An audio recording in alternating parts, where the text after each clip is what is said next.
তোমরা সবাই কেমন আছো?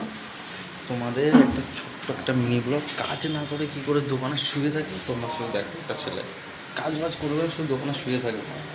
চলো আসো দেখাচ্ছি। চলো চলো। এই এটা কি?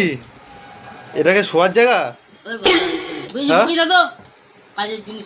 কি করছিস? কাজ তুই ঘুমিয়ে ঘুমে আট খুলে দেবো।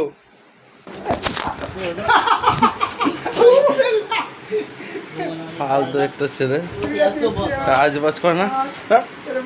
এই তো কাজ কর, যা কাজ কর। চল এবার দাওয়াত ফেলে দেবো। কাজ করে না, মানে নাইটিগুলো উল্টো পাল্টা সেলাই করছে, লোকের পড়তে অসুবিধা হচ্ছে। ফালতু ছেলে, কি অবস্থা? নাইটি কোন দিকে পড়বে মানুষ? দুই দিকেই তো ফাঁকাই, কি করে রেখেছে? হাসছিস হাসছিস হাসছিস কেন তুই? হ্যাঁ